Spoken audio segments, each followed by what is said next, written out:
Okay, it's 6:02 p.m. I think that's plenty of time for those that are joining us now on time to be on, and we will be repeating ourselves a few times for those that will be coming in and during the duration of the presentation. But welcome everyone tonight to our Eastside Transit Corridor Phase 2 project, the Gold Line extension from East LA to Whittier.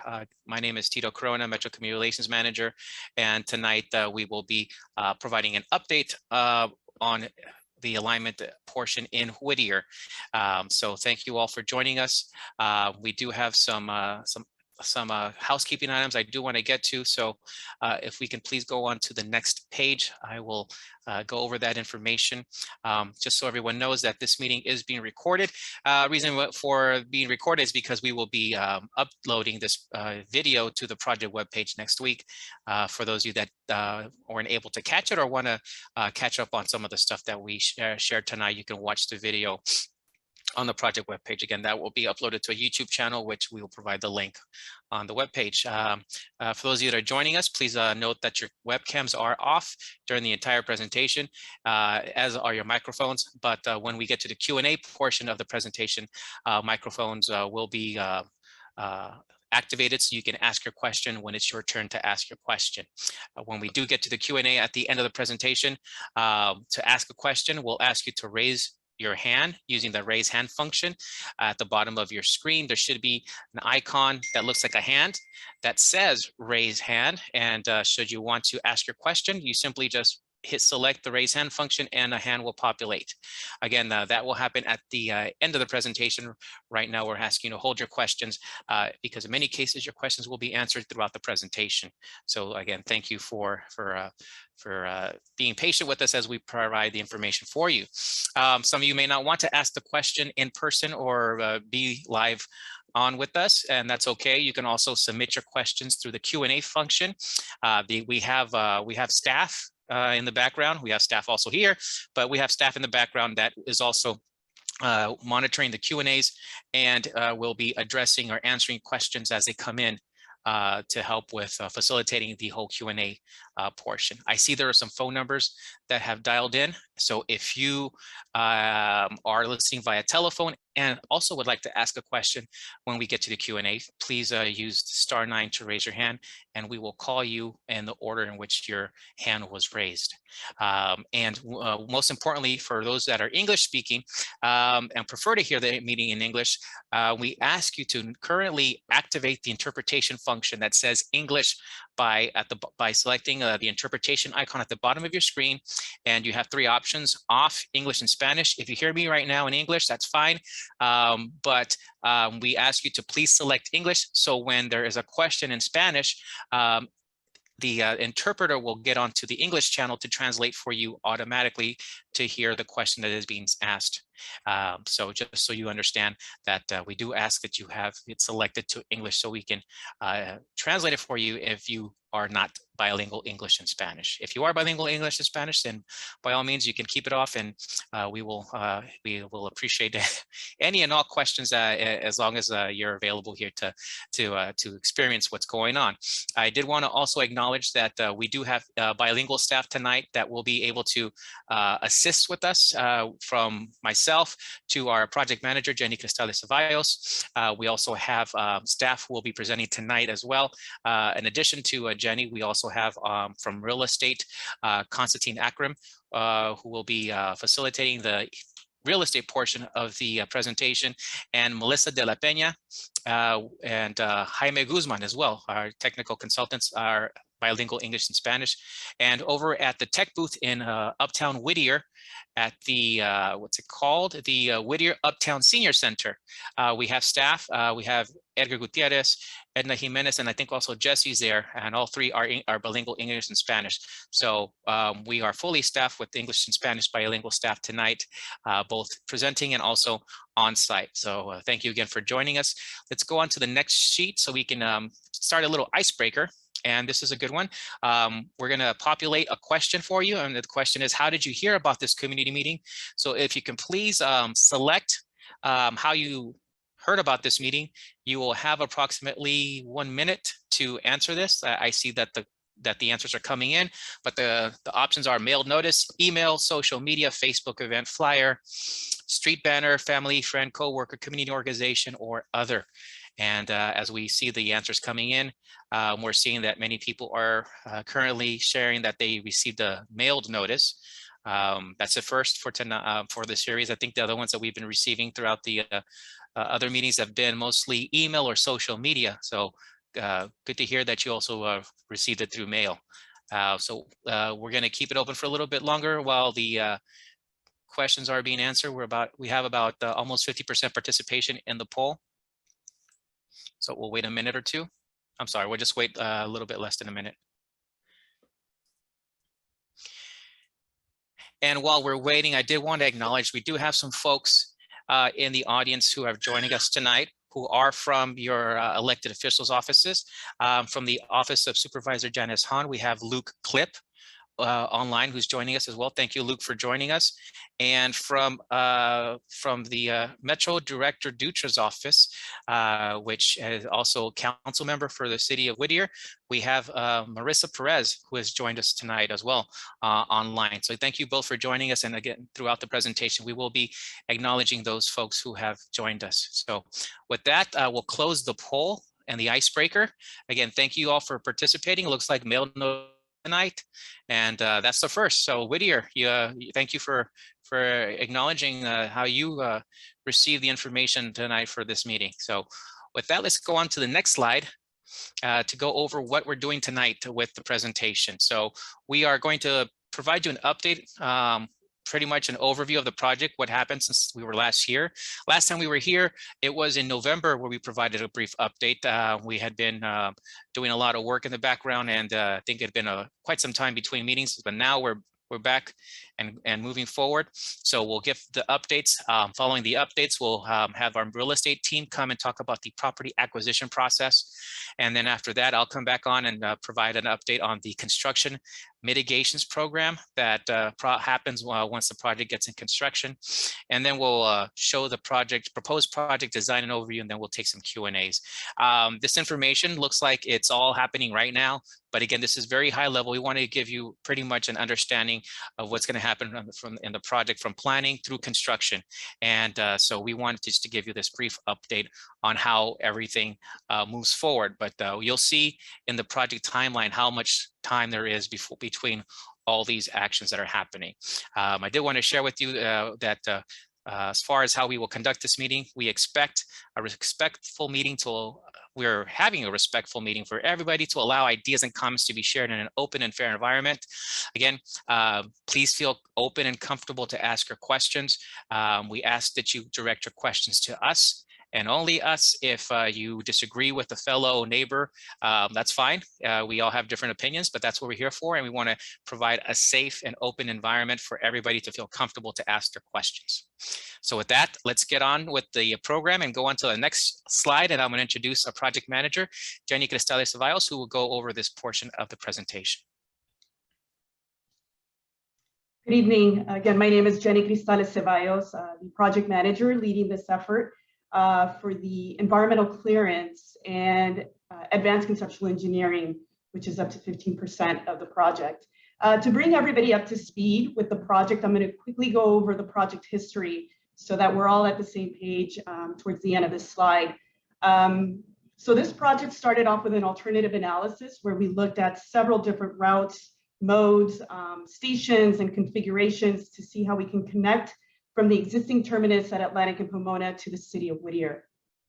In 2009, we started off with the two alignments and studied those in the draft environmental document that was taken to the board, but an LPA, a locally preferred alternative, was not selected at that time.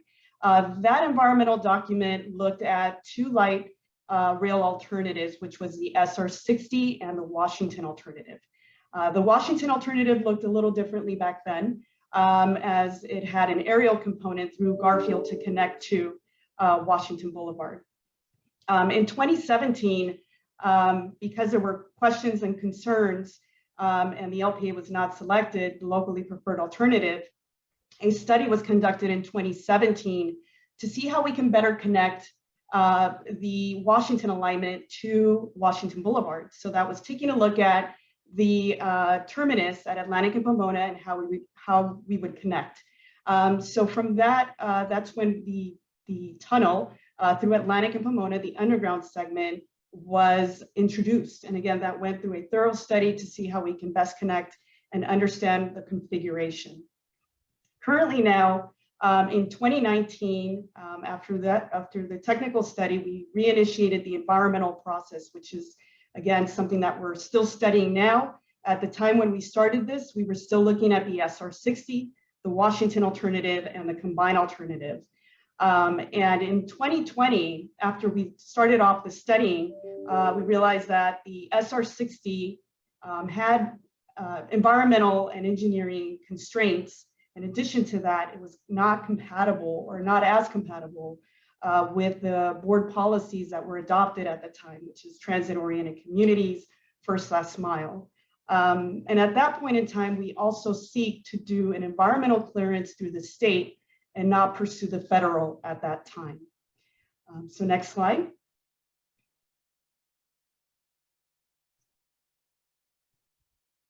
So once again, right now we're on the Measure M project timeline because the Measure M expenditure plan identifies when the project will receive funding. And so based on this timeline here, we're looking at final environmental clearance in 2023, going into final design by 2028, finishing that up, and then construction 2029. And this is consistent with what we see in the expenditure plan. So as we walk through today's presentation and design, please note that we still have a lot more design to do. And also the environmental clearance still needs to be completed, and that we receive funding for this project in 2029 and open for service in 2035. The Eastside Transit Corridor Phase 2 is a 4-pillar project. And what that means is that it's a priority project for the board. Essentially, the goal would be, if possible, if funding's available and the technical work is in place with board decision, this project could be built in 2028 or some form of the project. Next slide. So the current Washington alternative, I'll walk you through this map here, is approximately about 9 miles, and it includes 7 stations. One of those stations is the Atlantic Pomona station, which the existing will be relocated. We have 2 design options there for that station because that's where the tunnel essentially begins. So there are 2 design options that we're studying. One is an open underground station. If you're familiar with the Gold Line station out in Memorial Park in Pasadena, it'll look very similar to that, or a fully covered underground station. Then we also have an underground station at Atlantic and Whittier, Commerce and Citadel. Then it would go into an aerial configuration, that means above street level, for a short period there to avoid freight trucks. Then we have our baseline option, which goes aerial to Greenwood. Greenwood, we're also studying a design option there, whether it goes aerial, again, above street level, and then street level at grade. So from Greenwood on, the project then continues at grade to the city of Whittier. Next slide. So as I mentioned, several of the terminology, and you'll also hear Melissa de la Peña, which is our project manager on the engineering side, you'll hear her speak about some of these light rail configurations, which is aerial, at grade, underground. And then we also have a picture there of what Memorial Park Station looks like, which is a design option at Atlantic and Pomona. Next slide. So as mentioned, that we are in the funding timeline for Measure M expenditure plan. And so the first funding cycle for the project provides $3 billion to the Washington alternative. And again, that's expected in 2029 when we're looking to begin construction with the expected opening date of 2035. Next slide. Another update that we provided our board of directors last month is our initial operating segments. Since we reinitiated the environmental, we had spoken about phasing the project in. So a phased approach is generally how Metro builds projects across the region. And what we're currently studying right now in the environmental document are two IOSs, initial operating segments. One is to Commerce, which is about 3.2 miles, which includes the 3 underground stations. We're looking to also, we're also studying maintenance storage facility sites for each of these options, including the full project. And in this case, the Commerce IOS would be served by the Commerce MSF site option. And then we also have the IOS to Greenwood, and that is 4.6 miles. And again, that includes 3 underground stations plus that design option at Greenwood, which would be either at grade or aerial configuration. The IOS to Greenwood has the option of being served by either the Montebello maintenance storage facility site or the Commerce maintenance storage facility site. Again, all of these projects, I mean, the full project, the IOSs, the project elements right now are being studied through the environmental process, which those impacts and the analysis will be included as we aim towards releasing that document. But we'll talk about that in the next couple of slides. Next slide. So another update that we provided to the board last month were preliminary cost estimates. And these cost estimates are based off 15% design. So they're subject to change, primarily because there are a lot of design options. And then also we have 85% of design to go. So again, they're subject to change. And right now on your screen, you'll see cost estimates that range. And that's primarily because, as mentioned, there's design options, and there's also maintenance storage facility site options. And so that's why we have these ranges for the project. So essentially 6.1 to 6.5 billion for the full project. The first IOS to Commerce is 4.5 to 5 billion. And then IOS to Greenwood is 5.1 to 5.3. You know, and as mentioned and on the slide there are a couple elements that are not included in terms of the project costs, but again, we're looking to refine these, and we're working closely with our construction management group, which is our program management department, to refine these as we advance the design. Next slide. So I'm going to quickly turn it over to our environmental consultant, Jaime Guzman. He's going to talk a bit more about the draft environmental impact report. Jaime? Thank you, Jenny. As Jenny mentioned, we are working right now on the environmental clearance under the California Environmental Quality Act, which is CEQA. We are completing a draft environmental impact report.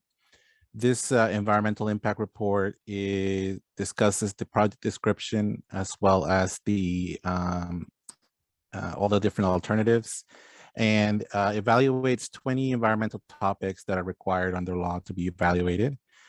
These topics include impacts to both communities and natural resources. So we're looking at impacts to population and housing, traffic, air quality, as well as biological resources, cultural resources. And what we will look at in the document are short-term impacts, which are construction period impacts, also long-term impacts, which are operational impacts. And we will also look at impacts, how the project impacts are in relation to other projects that are being built in the area, since it's likely that there will be other construction happening at the same time. And these are what are called cumulative impacts. And then after the evaluation, there will be a determination of what the level of impact is, and if necessary, mitigation measures will be provided. The 3 alternatives that Jenny mentioned, which is the entire route plus the initial operating segments, are going to be evaluated in the document, as well as the no project alternative, which is required under CEQA. What we would like to do is have some community meetings prior to the release of the draft, so that we can inform the community what is they can expect to see in the document. And right now, the proposed release of the draft environmental report is spring, summer 2022. And so we're hoping to come to you soon to get you this information. And you'll have time after that to review it and provide your comments that will become part of the final document. Jenny? Yeah, thank you, Jaime. So as Jaime mentioned, the environmental document is essentially going to assess the impacts, and then if there are any mitigation measures needed, then they will be outlined in the document. So questions such as what kind of transportation or traffic impacts will there be, or what type of other type of impacts that may be associated with the environmental. So there, like Jaime mentioned, there are several different topics. Next slide. So we'll talk a little bit about project elements. This project element in particular applies to the underground segment. And the reason why we're showing this is just to inform the public in terms of how we construct the tunnel portion. So essentially we use a tunnel boring machine, which is a giant drill that drills very slowly, that generally most people won't feel or hear the drill underneath. Essentially drills very slowly. And so this requires 2 acres roughly to extract the TBM machine, and to launch it, it's anywhere between 2 and 3 acres. So we're looking to launch the TBM machine from Commerce and then extracting it in the East LA community. Next slide. Another key project element, and you'll hear Melissa de la Peña in her presentation talk more about temporary construction staging. And so this is needed during the construction period to store equipment, materials, and vehicle parking, and even some temporary construction offices. And so usually we look for properties along the alignment closest to the station. And again, we always try to minimize the amount of property impacts along the corridor. So we're only taking what's necessary for the project. Next slide. So I want to bring up the project timeline once again, because the rest of the presentation will typically apply once we are going into construction.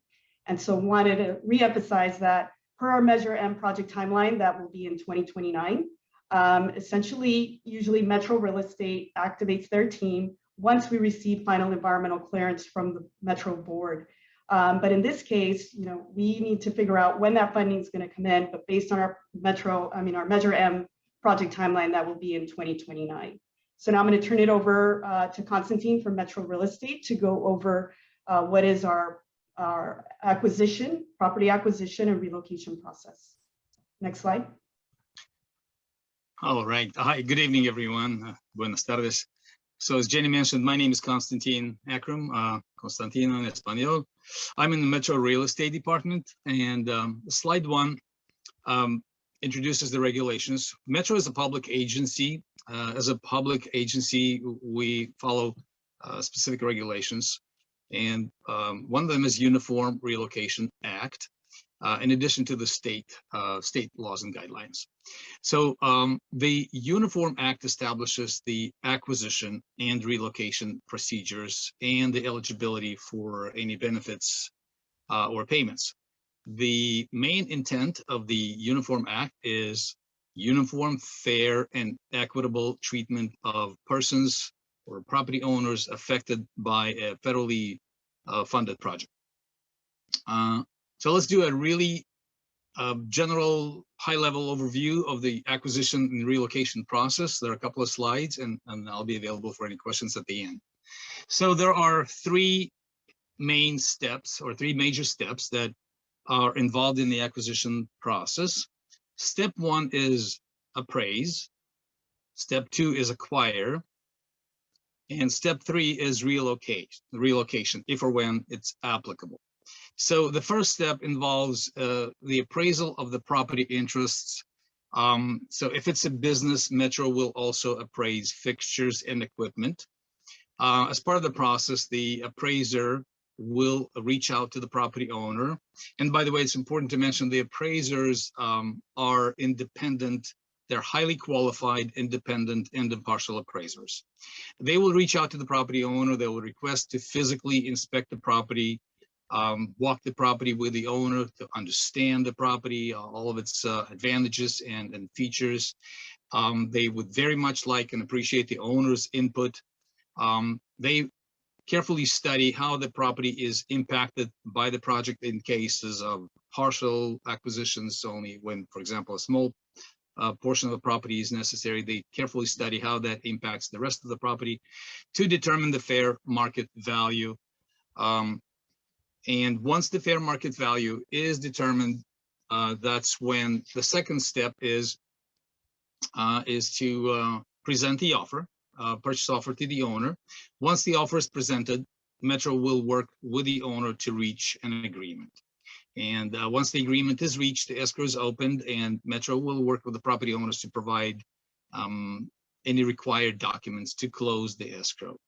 The third step, almost concurrently with the first, is relocation. Again, if or when it's applicable, relocation process.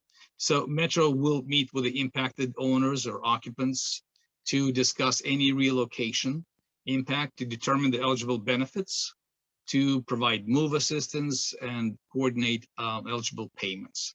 So the relocation process generally starts once the offer is made to the property owner. It's a very thorough process. Relocation can take up to 6 to 8 months. The key steps are, of course, the interview with the person that has to move because of the project, relocation notices about eligible benefits, provide advisory service, and assist with move coordination, process the payments, and confirm that the property is vacant. It's a very, the big emphasis is given on advisory services and relocation benefits. So it's important to note that the entire process, once it's approved, can take approximately 18 to 24 months, to appraise, acquire property interest. So if or when it happens or starts, once approved, there will be, of course, proper notices to property owners and anyone impacted. That pretty much concludes the brief introduction of the relocation and acquisition process. And I'll be available for any questions at the end. Thank you. Back to Jenny. Thank you, Constantine. I'm not Jenny, I'm Tito. Okay, thank you. I saw Jenny online too, but I wanted to correct it. For those that may have joined us later and they hear me speaking, yes, I'm Tito. But I wanted to talk to you about the Construction Relations Program, which is another effort that Metro has when we move forward with the construction aspect of the project. And there are different resources that come for businesses and also for communities when we come to a project that is building in your community. And we start by providing an on-site office with Metro community relations staff and construction staff that is on site during normal business hours, there for you to walk in and get information on the project. And that happens with every Metro rail construction project, which this is what will be happening. So you'll get a team. You're not going to get one person. You're going to get a team of folks along the alignment that are going to be there working with you to provide information for you. Now, for businesses that are immediately impacted by the construction, say you are next to some of the construction activities that are happening while we are building this project, you do get resources. The first one is what's called the Metro Business Solution Center. Now, the Metro Business Solution Center is more of a hands-on development. It provides small businesses with the ability to get assistance, advice, and coaching on how to thrive through the construction and beyond. It gives you the resources that like expert assistance, referrals to technical professionals, long-term business planning, and most importantly, again, if you're an example is if you're not one of those folks that has your business currently online, they can provide you with the resources and the expertise as to how to better have your business thrive with online service as well. So those are some of the things that are offered through the Metro Business Solution Center. There's also a free advertising program called Eat Shop Play. Eat Shop Play is a support for businesses along the alignment that are also immediately impacted by the construction, and it's an advertisement that Metro does in their system to all transit users to encourage folks to stop by and utilize your services and provide you with more business. Some of the businesses that participate in Eat Shop Play do some sort of discount program where if somebody who sees their advertisement on Eat Shop Play, and if they it says if you present your Metro tap card that you saw this, we'll give you like a 10% discount. And that also is a way to encourage businesses and patrons to participate by getting these discounts. And again, that's part of the Eat Shop Play program that is offered, and many of you can use that as an opportunity to get the free advertisement while we are doing this construction. The next option is what's called the Business Interruption Fund. Just want to note that this is a fund for businesses that are impacted, and they must show the documentation to show the differences in the business that you've been having a loss in your business. And that is something that Metro will consider on a case-by-case basis. Now, this is something that has been done for other rail construction projects. This is not something that is done for this project yet. The Metro Board of Directors has not currently authorized the Business Interruption Fund for this project, but again, we're early in the process, and that's something that can be requested and again evaluated on a case-by-case basis by the Metro Board of Directors. So that is something that I wanted you to also know about, as if you are a business along the corridor, that is something that could be available. And finally, for those of you who are interested in learning construction, or you're a construction trade worker already and you want to be a part of the construction of this project, Metro has what's called a project labor agreement and construction careers policy, where they require their contractors, once selected, that they have to have a 40% targeted worker policy, which is 40% of their workers have to be from individuals whose primary residence is within an extremely or economically disadvantaged area. And so 40% of the workforce has to meet that criteria. Another 20% of the workforce has to be an apprenticeship program, which is an individual who's enrolled in the apprenticeship training program. So they can, if you want to learn and get into construction, this is your opportunity to learn a new trade and also help with building the project. And we do work with local organizations once we start construction with getting apprenticeships started with a contractor and subcontractors. And finally, it's the 10% disadvantaged worker requirement, which is 10% of their workers have to be targeted worker who faces additional barriers to employment, such as homelessness, single custodial parents, foster care, somebody with a criminal justice system record that wants to rehabilitate and learn the construction trade. And also people maybe like our veterans is also something that we definitely encourage in all aspects. We encourage hiring of local veterans to be a part, not just of construction, but also part of the Metro family. So those are the keys that come with the construction relations program, and is something that we'll refresh once we get closer to this part of the project. Again, you saw the timeline, and we're still a few years away from this to come online, but this is something that we start talking about now. If we go on to the next slide, we'll talk about a quick online interactive tool that is coming very shortly, which is a story map. And this will be linked to the project webpage, and you'll be able to view more information about the project and explore yourself.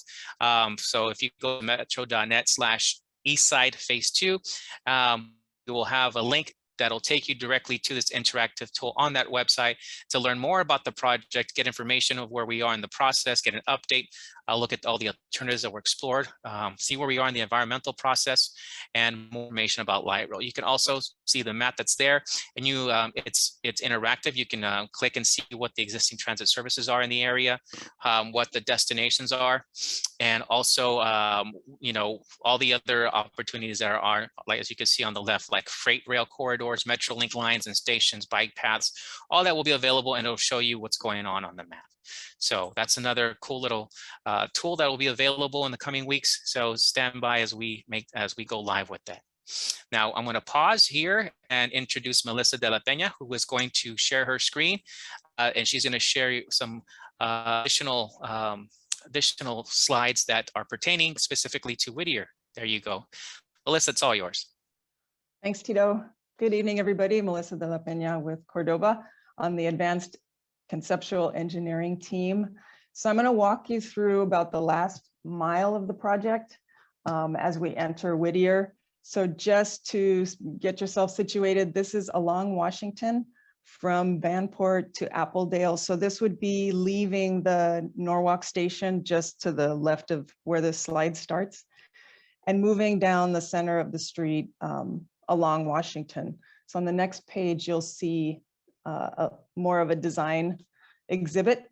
So the green depicts an at-grade alignment, which Jenny mentioned earlier. What it means, it's running at the same level of the street and in the median area.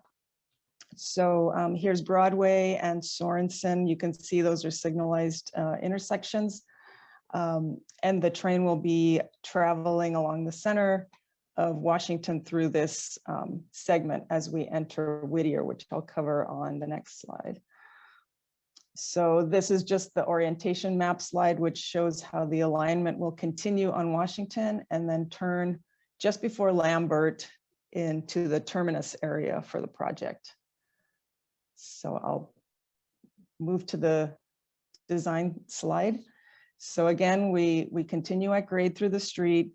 Now along Washington, most of the corridor of the project has existing 3 lanes in each direction. There are some areas where we're already at 2 lanes or vary from 2 to 3 lanes. So along the streets, there will be 2 lanes maintained in each direction for the proposed project.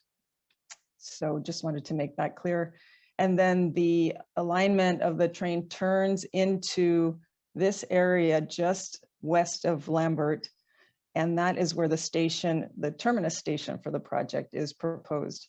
So the platform is this yellow area and the access would be easy from the street on both sides of the platform. The blue shading here, this is what Jenny was referring to as the construction staging areas. So some of the area will actually contain some of the project and some will be used for staging of the construction. I want to note that, you know, we're not all the shading that we've shown on these slides will be required.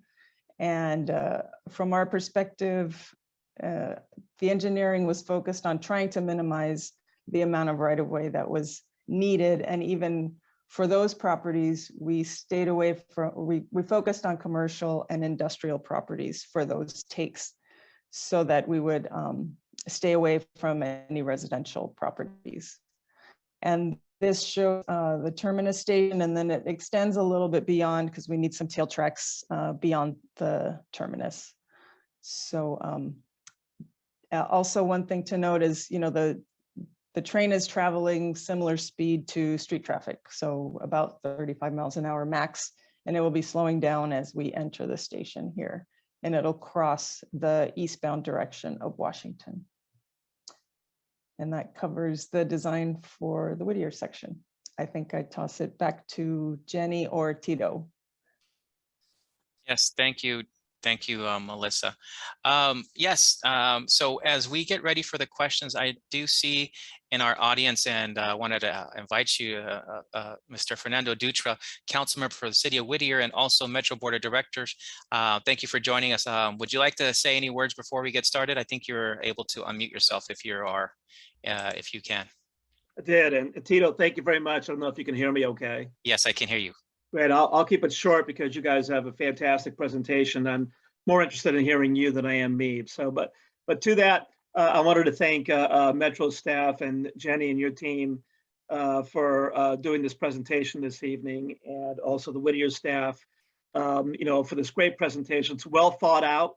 You know, I can tell you that in my day job as a builder, you know, I like to think through some of these processes, and you guys have done a great job of thinking through a lot of these processes, and I appreciate that. And I hope the residents and anyone along this our proposed alignment gets all the information that they need. And I know if they, whatever questions they have, you guys are prepared to take them as well. And I also wanted to thank the residents for taking the time to be involved in this program and to participate.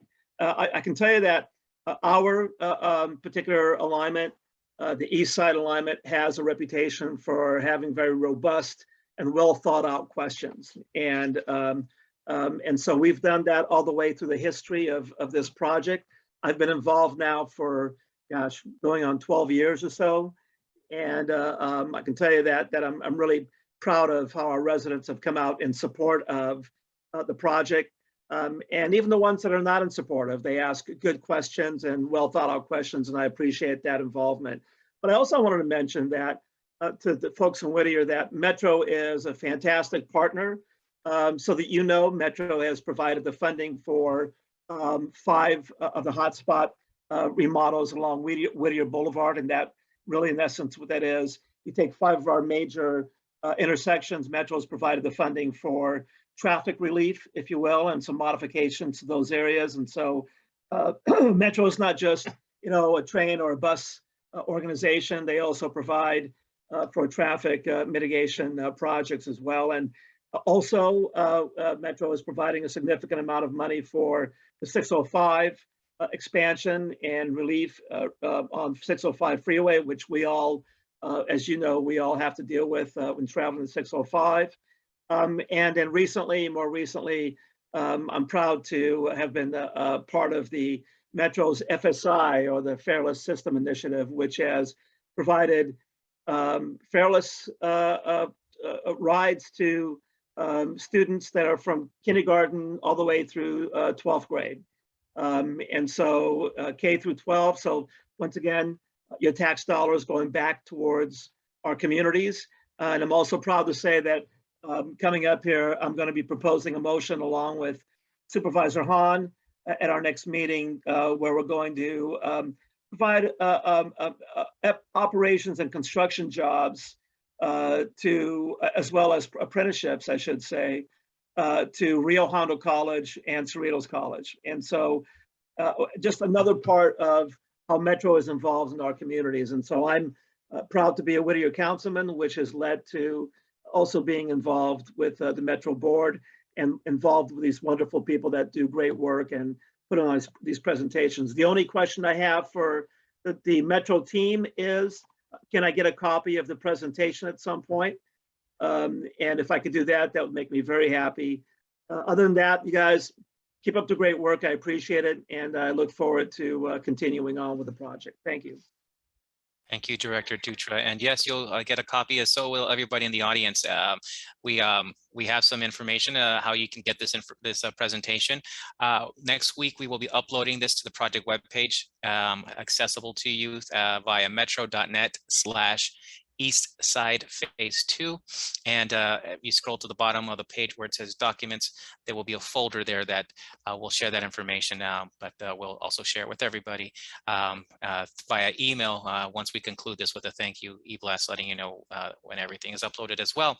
And Director Dutra, I wanted to thank you as well. I also saw from your office, Marissa Perez was here, and from the office of Janice Hahn, we also have Luke Klipp in the audience that's joining us tonight. So we're well represented in this area. So with that, thank you for asking your question. And now we are asking everyone else who's in the audience, if you have questions, to please raise your hand, as we will start the Q&A portion of this presentation. And I will hand it over to additional Metro staff to help us with facilitating these questions. Thank you, Tito. Yes, we do have a few hands raised, and I will begin by calling out the first 3 raised hands, just so you would be ready to unmute your microphone once I call on you. I'm going to start off with Frank Gouveia, then we're going to go to Danny, and then Chris 90601. So Frank, if you can go ahead and unmute your microphone, please. Yes, good afternoon. My questions are, during construction on Washington Boulevard, especially under the 605 freeway, how many roads are going to be taken away from the traffic? And the way the discussion says, on the average, there's 3 lanes on Washington Boulevard going in both directions. Under the freeway, it's not like that. So what's going to happen there? Secondly, couldn't it be done above ground, like a raised platform? This way, when traffic goes left and right into side streets, there's still room, especially right now, Washington Boulevard in Whittier. It has somewhat of a open center divider, which is utilized by emergency vehicles when there's traffic on Washington Boulevard. So couldn't the Metro link be raised up so that way it doesn't impede so much on wanting to make left and right turns? Thank you.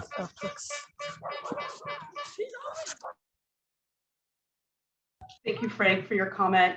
And again, we're still in the 15% design of the project.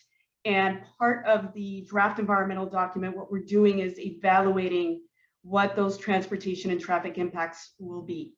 And so through that, we evaluate, as Jaime mentioned, the construction impacts.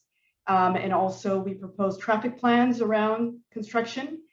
So there's still quite a bit of evaluation that we're doing that will be disclosed in the draft environmental document. So we encourage you that when we release it in spring, summer of this year, that you have an opportunity to take a look at those sections of the document and look at the construction process and be able to submit comment as well. And we're also, again, keeping a close eye on the I-605 crossing. We're working diligently and very closely with Caltrans on that to identify the best way to go under the freeway to keep it at grade.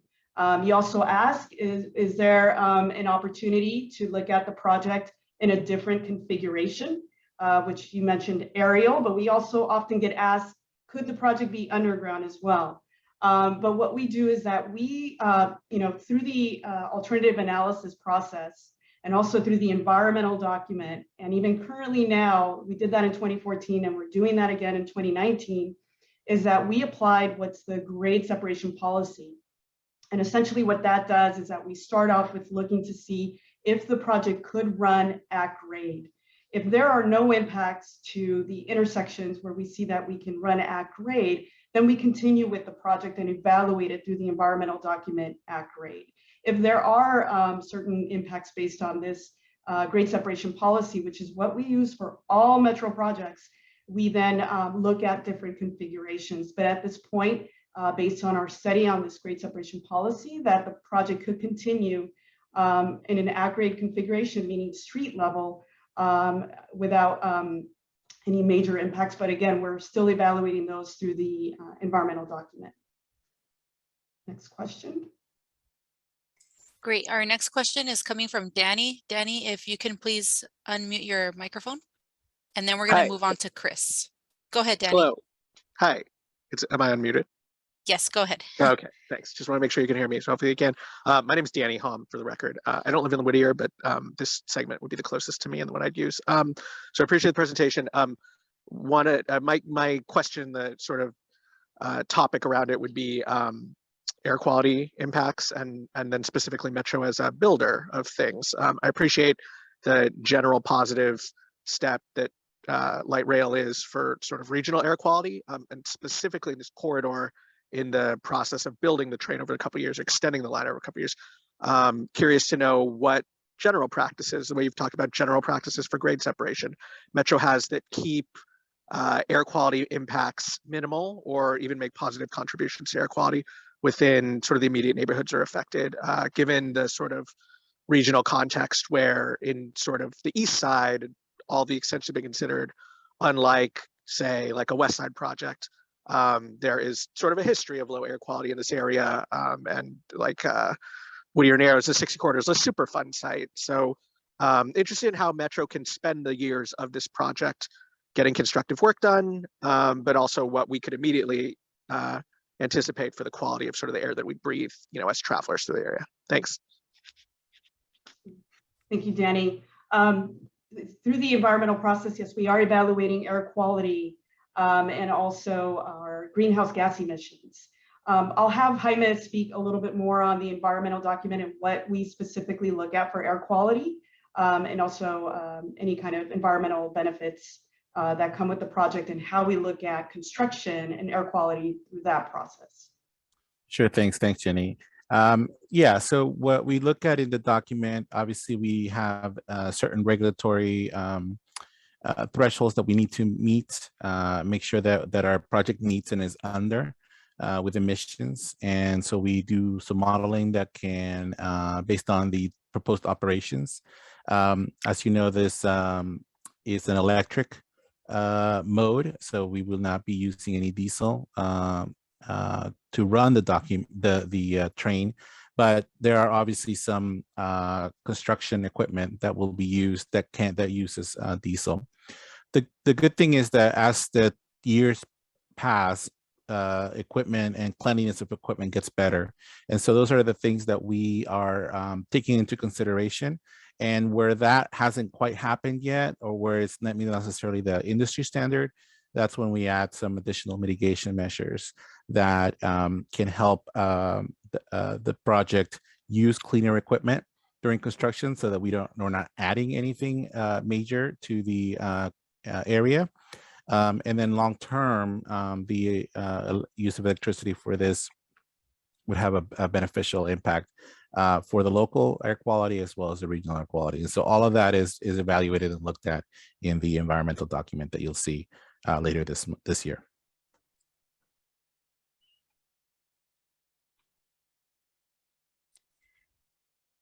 Okay, we're going to move on to the next question coming from Chris 90601, and then I'm going to queue up Maria and then Mike. So Chris, if you can go ahead and unmute your microphone, please. Good evening, everyone. Can you understand me? Yes, go ahead. Excellent. Thank you very much once again. I found my right event tonight. I thank you very much for all the progress you've done, and I find this stuff very interesting. Just a little comment for some future impact. Was talking the other night about the BNSF rail line, which is approximately half a mile south of the Washington Boulevard area. From Santa Fe Springs Road, which is east of the 605, from the 605 freeway to Santa Fe Springs Road, there's only those two options to avoid the traffic of those freight lines coming out of East LA. I think primarily at the at-grade level of Pioneer Road and Norwalk Boulevard are areas that would be very beneficial to have the road go underneath the railroad there to help mitigate some of the heavy backup traffic that happens south of Washington Boulevard, which now adding another train at grade level in the area, which of course I understand is for mostly cost effectiveness. We want to make sure that there's plenty of space and movement for traffic vehicles in this very congested area. Also, my last question I think would be with the 605 corridor project. Of course, I believe the freeway is probably a primary concern, especially coming that the Olympics are coming here soon in 2028. And this project won't be starting until after that point. Is there any involvement between these two projects happening and coinciding together, or have you been able to mitigate and talk about that? Thank you. Thank you, Chris. And I think your first question about the impacts in terms of having another light rail system along with freight. We'll take that as a comment in terms of how we're going to evaluate that in the transportation impact report. Again, that's where we're really starting to learn a little bit more about how the impacts will relate to the project and to the traffic. Regarding your second question about coordination with the I-605, yes, we are in coordination, as Director Dutra mentioned. Some of these are metro highway projects, and highways is part of our planning team. And so we coordinate closely with them as well as Caltrans. Anything that we do that we're going to run under the I-605 freeway is something that is regulated by Caltrans, and we have to coordinate with them and actually ask for permits. So in general, yeah, there's definitely a lot of coordination happening between all the agencies. So we'll certainly take the first comment, and then also stay tuned for the environmental document will be very informative when we release that in the summer, spring of this year. Thank you. We're going to go to Mike now. Mike, if you can unmute yourself. Hi, I have a question. I live in East Whittier, and I'm almost in La Habra. And my question is, when will the construction start here in the Whittier portion of the project? Then also, I'm a patient at West LA VA Medical Center, and there you guys are building a stop right in front of the hospital. And I was just wondering when. The reason I'm asking is because it takes so long to drive from East Whittier to West LA. It takes almost sometimes 2 to 3 hours, and then maybe 3 to 4 hours to get home. So I was just hoping you could get the construction started sooner than 2053. I keep on seeing that 2053. That's a little way off. And and I did a like experiment. I took the 120 bus out of Whitwood to the Green Line, and the Green Line to the Blue Line, and I took the Purple Line all the way out to then buses to West LA. It took a long time. So hopefully you could get the construction started on this sooner than later, because like I said, traffic is horrendous trying to get to West LA from East Whittier. And like I said, I'm almost in La Habra, and going up Imperial Highway is not fun. Traffic is very terrible here. Truck traffic. So hopefully you could get the then 2053, which I'm hearing. Thank you. Thank you, Mike. I'm actually going to clarify 2 points. And also, I believe we received a question in the chat, which goes back to the IOSs, our initial operating segments. And this was a question provided by Richard Murphy. Perhaps if the team could read also the second paragraph there so that I can answer both of the questions, which they relate to when we will do construction and how the project will be phased in. And I'll talk a little bit more about that 2053 date. Sure. The question from Richard Murphy is, he says, are you saying there is only enough funding right now to build this route to Commerce? Is it Commerce Station that will open in 2035? When will the Whittier Station actually open? Is there any calendar for opening the Whittier Station? Yeah, so these are very similar questions in terms of, when will the project reach Whittier and what is it that we currently have planned? So as of now, in Measure M, as we talked about earlier, there's $3 billion allocated to this project in 2029. And that allocation is specifically for Washington Boulevard to be open by 2035. We've talked about that we've always phased the project in. And I know that right now, based on, the project is being funded $3 billion and the full project is anywhere between $6 billion. What we're actively doing right now with staff is seeing what are the additional funding opportunities at the federal level. Currently, we were looking at building this project based on Measure M and state and local funds. But now that we have possibly some federal funding opportunities that we can pursue, we can then now environmentally clear the project through the federal process and accept some federal funding opportunities if they're out there.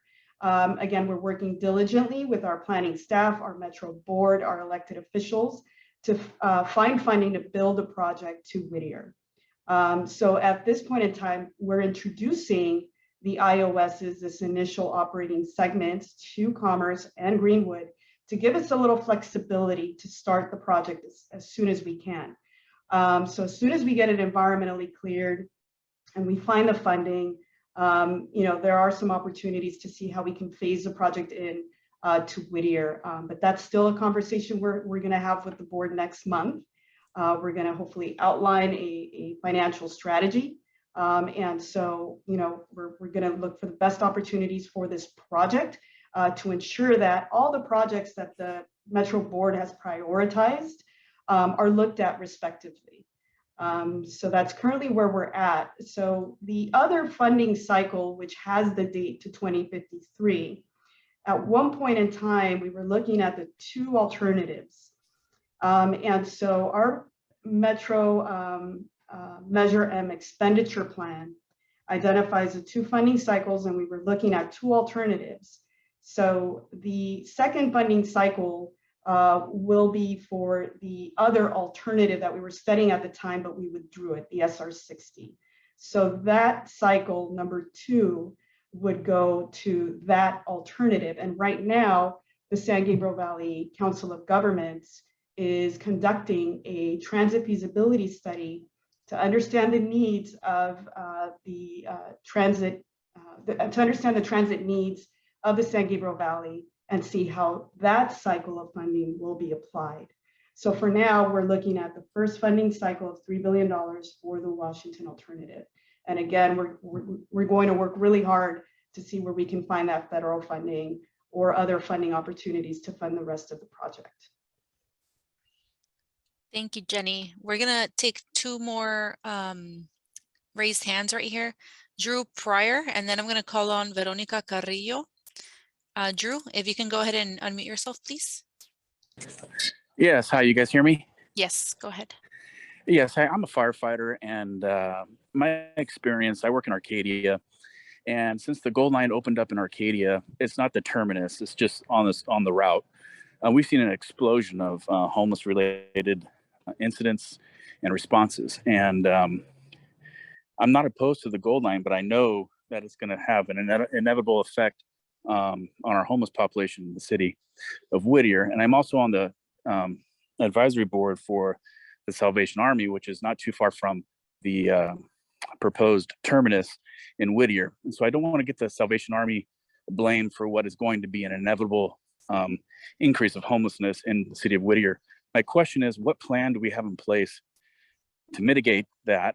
And what data points can the city of Whittier be gathering now in order to hold Metro and the LA County Board of Supervisors accountable for the inevitable increase?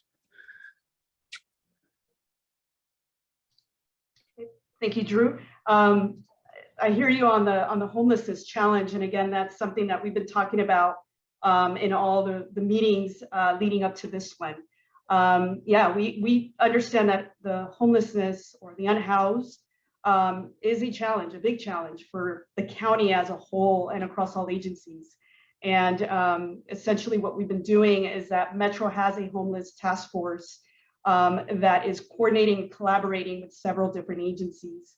I didn't have this for the previous meeting, but the agencies that we're currently working with at this point are the Department of Mental Health, also the Sheriff's Department and City of Los Angeles, again, trying to bridge some of the safety and also social services to try to handle some of the homelessness issues. Again, we're trying to address this by developing a plan and having some kind of a strategic planning process to help alleviate the challenges. In particular, a couple other immediate, you could say, mitigations that we have in place right now is that we do have a protocol. So if there are homelessness encampments in Metro facilities right of way, we have a protocol, and our outreach consultant team can provide that to folks where they can call in and provide that information. And again, safety is a big concern for us in terms of our riders, and we know that we want our riders to feel comfortable on our trains. And so with that, we work with our local safety jurisdictions as well. And also we have ambassadors throughout the lines. So again, it's a bigger challenge than just a transit challenge. We're really working across all agencies to see how we can alleviate the homelessness challenges here. We also know that there was an LA County counting process to understand the scope and scale of this. So again, we're working really closely with all of our agencies. Thank you, Jenny. I did go ahead and provide the fact sheet in the link relating to the Metro Homelessness Task Force, so everybody can check that out. I'm going to go ahead and call on Larry and then Veronica Carrillo. So Larry, if you can go ahead and unmute your microphone, please. Hello, can you hear me? Yes, go ahead. Yeah, I was wondering, you mentioned some houses will need to be bought or sold for this project, and I'm wondering along Washington Boulevard, do you have an idea what plan or exactly what houses will need to be sold? Hi, Larry. No, at this point in time, there are no residential homes that are going to be impacted by the project. Throughout the course of the entire meeting series that we've had, Melissa de la Peña shared with us the proposed design at this point, and it highlights specific areas that we're looking at for construction staging, and those are very close to the stations. So what we're looking at are commercial or industrial areas close to the station to help support the construction. Additionally, we're looking for some industrial areas for our maintenance storage facility site. So at this point, no residential properties are being acquired for this project. Thanks, Jenny. I'm going to call on Veronica Carrillo now. Veronica, if you can unmute yourself. All right. Hello, can you hear me? Yes, go ahead. Okay, great. So I live here on Washington, right, in the city of Montebello. And I know that the bus 50, which comes from downtown all the way, services Whitwood and then La Mirada, it runs every hour because the ridership is not there. So I don't understand why you're going to build a train going through Washington when Montebello itself keeps making cuts to the line because the ridership is just not there. Are we going to have the same scenario from that we have? Because when I'm out there in East LA, the Atlantic Station going to Union Station, the ridership isn't there, right? And the traffic is terrible. Businesses are not doing well. Some of them went out of business. So that's my concern, that we're going to have the same scenario here. I know the money needs to be spent. You know, I know this is a lot of money that is in question, but you're going to affect the lives in the area. And we just keep hearing how so many people keep getting shot, stabbed, whatever on the train. And that's only what we hear because Metro does keep most of that a secret, right? It doesn't come out in the media. So that's my concern. If the ridership is not there, why is there a train going to run through Washington? Thank you. Thank you, Veronica. Well, that's what we're currently looking at, is to see what ridership would be along the corridor, and that will be also disclosed in the environmental document. Keep in mind that we are in a pandemic, and we're hoping that as offices open up, schools open up completely, and other work facilities, that we will start to regain that ridership. Additionally, we're coordinating with all of our municipal bus systems in the area to see how we can best coordinate and make a more robust transit connections to the project. Additionally, in terms of information from our safety, they make that public, and that's available also on our website. So they do report on all the incidents that occur on our rail system. So that's all definitely public information that you could either request, or it's also available on our website. And I believe our safety department also does regularly updates to some of their committees as well. Thank you. At this moment, we don't have any other hands raised, so we're going to take a few questions from the Q&A. We do have a question from Luis Escovedo. He's asking, how does this project tie to the first and last mile? No, that's a great question. So yeah, as Director Dutra mentioned, Metro looks at planning these projects in a very holistic way. And in particular, first last mile is a big component of that. So as the project continues and the board selects a locally preferred alternative, we will begin a first last mile planning process for each of the stations. So Luis, I encourage you to attend once we start hosting these for the public. And basically it would be to outline how can we make good connections, first last mile, walk, bike to these stations. So stay tuned, because we will be developing plans for that. And as a matter of fact, the LA County Public Works, they've been working on a plan already also for the city of Whittier. And also, I believe Norwalk Station in Santa Fe Springs. This was all due to funding from Supervisor Hahn's office that helped fund these plans. And so we're going to coordinate those plans and ensure that we're using all the information and also developing, again, plans across the board for all the stations along the line. Great. We're going to go ahead and take a couple more questions from the Q&A. We did get a question from an anonymous attendee. The question is, I'm sorry, it's actually from Anthony Avila. The question is, will the rail cars be constructed in the United States by an American-owned company? And has the bidding process begun? I'll answer the latter part of that question. No, bidding process has not begun.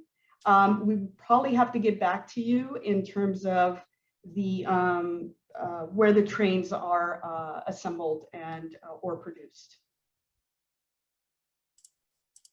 Okay, great. Let's go to the next question. This is coming from Anonymous. The question is, who designs the stations and what is the process of selecting those teams? Is there a link with more information about that process?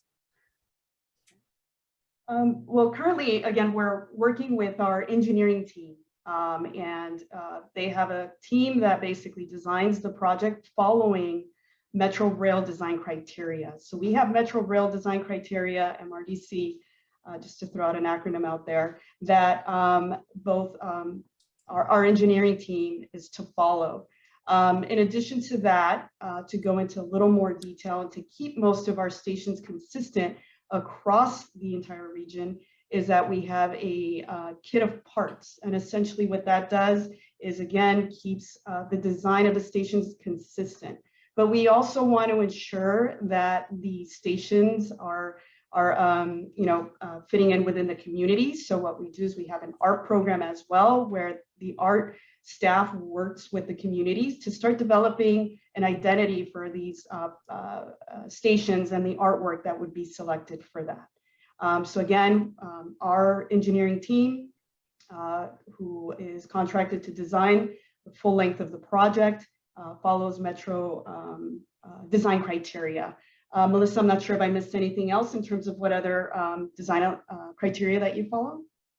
No, you said it, the kit of parts and MRDC at this point in the preliminary design. And then as the design develops, then it takes on more personality, as you said, with, more detail and the arts program and all of that.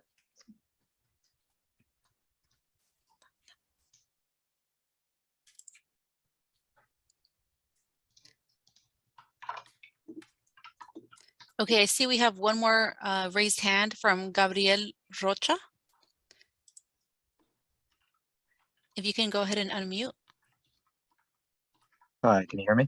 Yes, go ahead.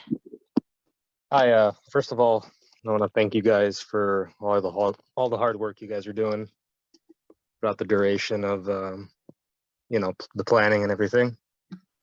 The one question that I have that I don't believe was covered, I'm a resident of Whittier for the past 25 years. Being that Whittier is going to be the end of the line, at least for the foreseeable future,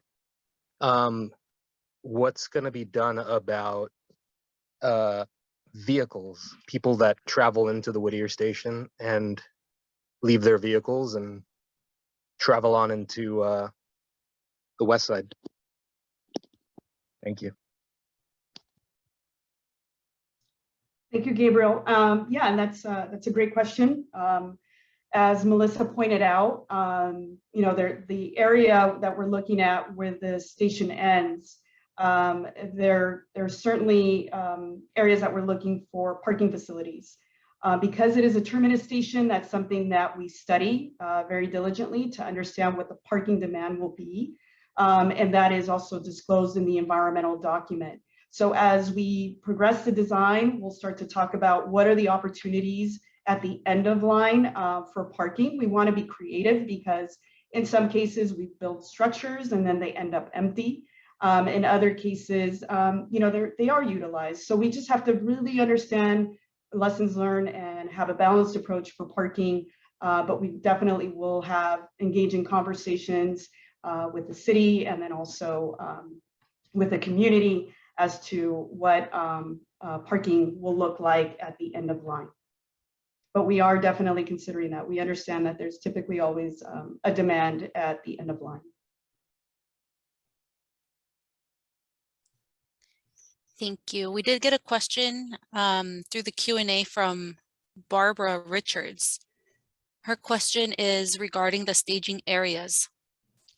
She's asking if those businesses will be permanently eliminated or will we use portions of their property? She walks the Lambert Washington corner daily and she can see all those businesses wiped out.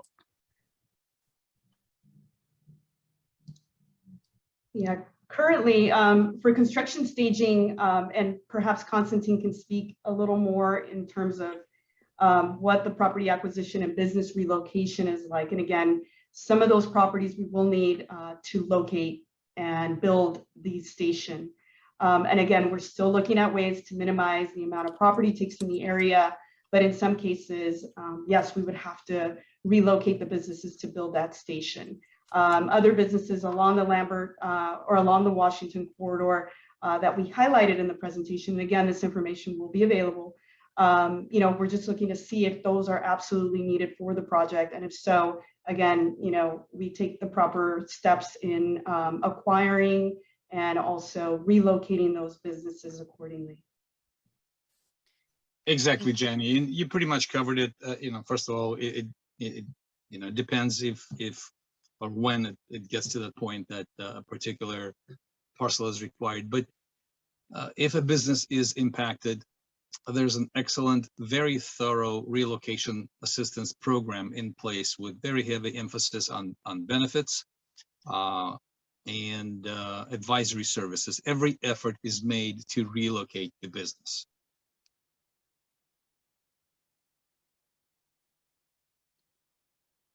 Okay, thanks, Constantine. We're gonna take another question. Okay, we'll take another question. This one's coming from Frank Gouveia. He's asking, will the Washington Boulevard bridges over the Rio Hondo River and the San Gabriel River be widened to accommodate the L line?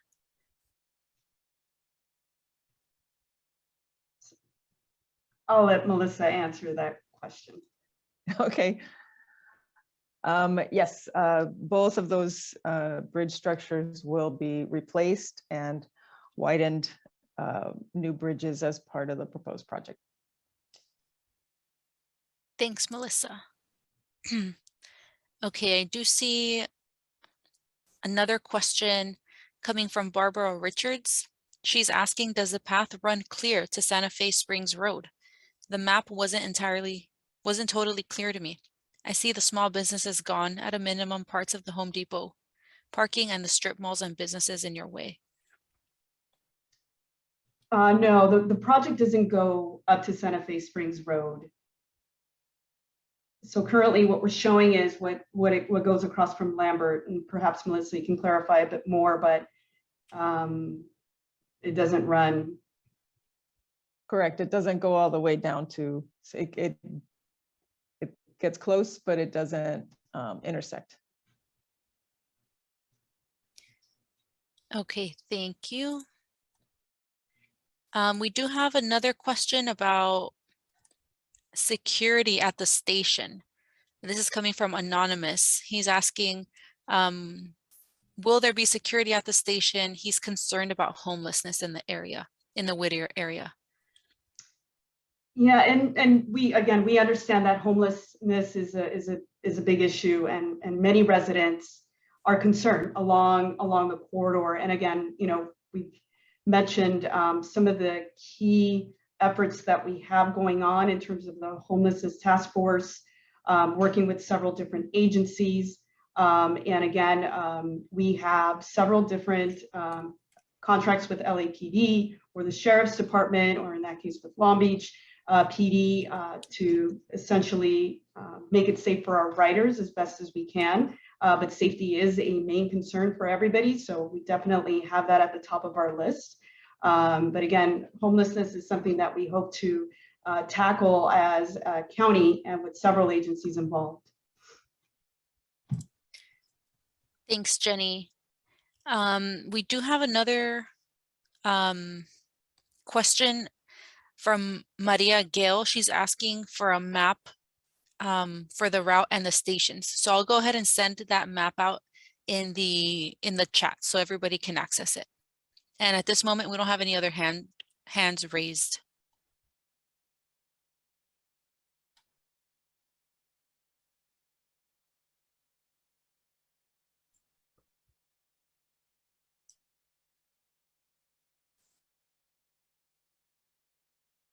Okay, we just received one more question in the Q&A. I'll go ahead and read it. This is coming from Lara Zamayoa. I'm sorry if I mispronounced your last name. The question is, I know we're discussing Whittier area, but what is the construction start date at the Atlantic area?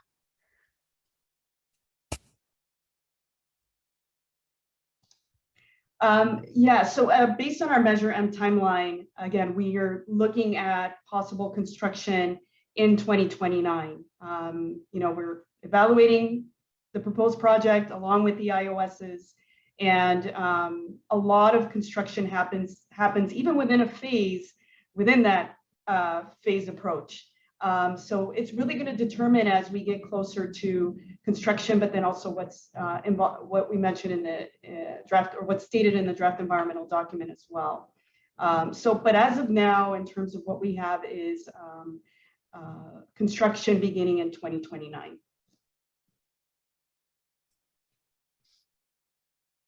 If we can go to that slide just to give people an understanding, I think it's slide 15, just so we can just provide that again to people so they see all the information that was provided tonight and then where it relates to in the timeline that we shared. Because we also talked about environmental clearance, design, construction, and opening for service. You heard about real estate acquisition, relocation. That happens, obviously after the final clearance of environmental. So if you look at here, that's after the 22-23 year, sometime during the final design. And then where I talked about the construction relations program and mitigations program, that starts before the 2029 construction opening, where we start getting the teams available and ready about a year prior to start the office on the alignment and get everything ready. And then that gets the construction relations team situated. So when the contractor starts, you have that ability to have a on-site place to go and get your information. So wanted to share that with everybody. And then as Jenny was saying, the opening for service would be in 2035. So we could have that going on. So we can go back to the Q&A slide. Okay, we do have one more question coming from Anonymous. The question is, what is taking so long to finish the environmental document? Let's go back to the project timeline, or no, I'm sorry, the history. I think it'll be helpful to look at that.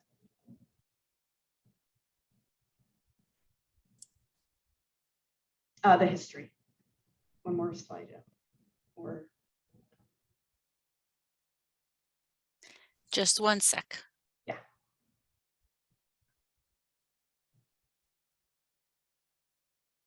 Okay. So again, just want to mention, because I know some folks have been following this project for quite some time, but in 2014, the draft environmental document was released for public comment, but an LPA wasn't selected then. So we continued to study the environmental process. So we reinitiated this environmental process in 2029. And generally for these projects, it takes some time to analyze, a big 9-mile stretch of a rail extension. And so right now we're going through the CEQA process. And if we go to the project timeline,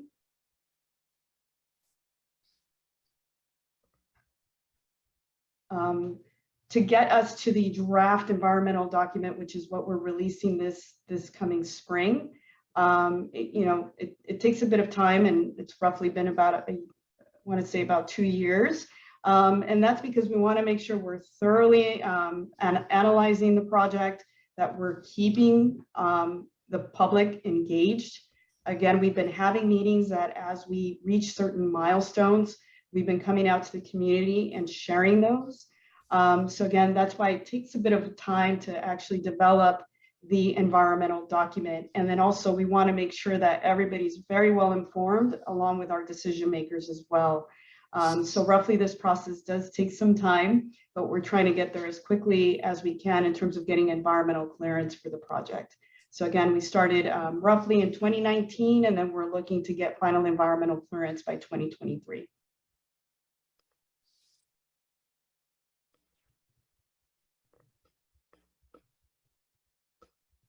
Sorry, we have one more question actually from Maria Gale.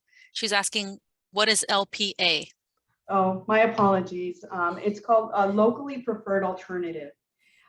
So in the environmental document, and I believe Jaime Guzman mentioned this, we study alternatives. And in this case, we are studying the full project, which will be environmentally cleared through this process.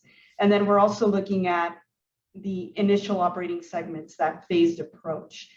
So as we analyze the project and design options and maintenance storage facility options, we then recommend, or based on public input as well, the recommendation to the board, and then the board selects an LPA, a locally preferred alternative.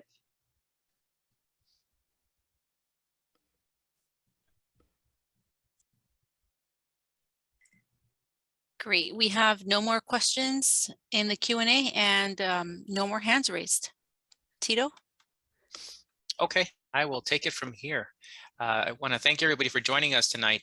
We presented quite a bit of information to you. This was our last of 4 meetings that we are having this month, but we will provide you with more information in the coming weeks on this project as we approach the next milestone leading into the release of the draft environmental impact report document. But in the meantime, again, you have the ability to reach out to us. On the next page, I'll show you how you can reach out to us via project email and also to the project webpage. We can go to the next slide. Oh, well, this was, like I just said, this was the last of 4 meetings. Thank you all for joining us for the Whittier meeting. This is night number 4. Thank you to all who are in person at the Uptown Whittier Senior Center. We appreciate you being in there. I heard from my colleagues that we had some folks in there. So again, thank you for joining us. And we hope you were able to follow along well, and the in-person opportunity helped out. We plan to do more in-person meetings move forward as well once we get more situated with how everything else starts to open. So with that, let's go on to the next slide where I can give you the contact information for us. We do have a project hotline at 213-922-3012. Or email the project the project email team at Eastside phase 2 at metro.net. Let me read that one more time. Eastside phase, the number 2 at metro.net. Many of you were asking about how to get access to the presentation and information, and also the video will be available. That will be at the project webpage next week via metro.net/Eastside phase, again, the number 2. And scroll down to the area that's documents. And if you click onto that link, you will see different folders, and the folders there will have different options for you. You will go into the folder that says previous meetings, and there will be the information there for you, from the links to the presentations according to meeting date. And there will also be links to the videos that you click on. It will take you to the appropriate YouTube channel to view that information. So thank you all for joining us tonight. Tito? Yes. Sorry, Tito, if I may, we just got another question coming in from Anonymous. I'll just read it very quickly. Funding for the Gold Line extension was included in Measure R, passed by voters in 2008. Other rail lines were cleared environmentally, funded, and constructed during the last 12 years. This project, the entire project, needs to be a priority and fast-tracked. We have been waiting too long for the movement. So this one is actually, this came along with the question that asked, why is the environmental process taking so long for this specific project? Yeah, thank you, Yvette. And we're hearing everybody loud and clear that we certainly would like to build this project as quickly as we can, and we're going to do everything we can to do that. But again, we know that some of the projects are moving along as well as ours. It's just ours, had to go through, as I mentioned in the history, several studies, but now, we're on track to hopefully get us to an environmental clearance and a construction date. And with, strong efforts from our board and staff, hopefully that could happen sooner based on board direction and if funding's available. Also see Jaime Guzman has his hand raised. I think he wanted to chime in. Jaime, are you able to unmute yourself? Sorry, no, that was an accident. I'm good. Okay.